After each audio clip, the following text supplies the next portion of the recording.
திடீரென்று மயங்கி விழுந்த முதல்வர் ஸ்டாலின் மருத்துவமனைக்கு கொண்டு சென்றதால் தற்பொழுது திமுகவின் உள்ள தொண்டர்கள் அதிர்ச்சியடைந்திருக்கிறார்கள்.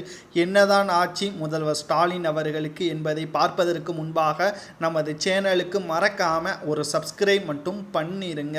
கடந்த 3 நாட்களாகவே செந்தில் பாலாஜி அவர்களின் வழக்கை பற்றியான அதிக யோசனைகள் முதல்வர் ஸ்டாலின் அவர்கள் இருந்ததாகவும், அது மட்டுமல்லாமல் திமுகவின் மூத்த அமைச்சராக இருக்கின்ற துரைமுருகன் அவர்கள் மீதும் 60,000 கோடி மெகா ஊழல் செய்ததாக அமலாக்கத்துறை அதிகாரிகள் வழக்கு பதிவும் செய்திருக்கிறார்கள்.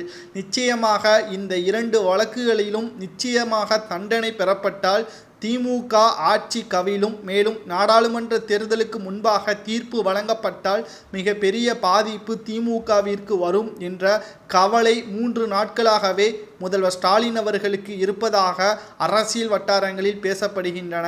இன்று மதியம் ஸ்டாலின் அவர்கள் தனது அறைக்கு செல்லும் பொழுது மதிய உணவு அருந்தாமல் சென்று இருப்பதாகவும், உடனடியாக ஸ்டாலின் அவர்கள் திடீரென்று மயங்கி விழுந்ததன் காரணமாக அவரை அவசரமாக அப்பலோ மருத்துவமனைக்கு கொண்டு சென்று இருப்பதாக தகவல்களும் வெளியாகி இருக்கிறது.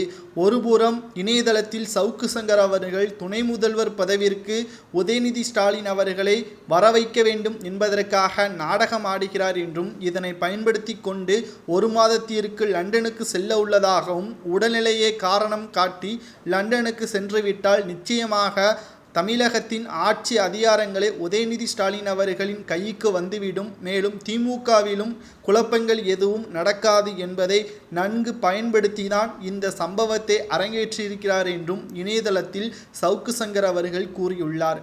ஆனால் உண்மை என்பது நிச்சயமாக மருத்துவர்கள் சொல்லக்கூடியதுதான் இறுதியாக இருக்கும். இன்று மாலை தெரிந்துவிடும் ஸ்டாலின் அவர்கள் எதற்காக மயங்கி விழுந்தார், அவரது உடல்நிலை என்னவாக மாறியிருக்கிறது, மேலும் இரத்தப்போக்கு ஏற்பட்டிருப்பதாக ஏற்கனவே அவரது உறவினர்கள் கூறியிருந்தார்கள். இரத்தத்தை சுத்திகரிப்பதற்காக லண்டனுக்கு செல்ல உள்ளதாகவும் தகவல்கள் வெளியாகி இருக்கிறது.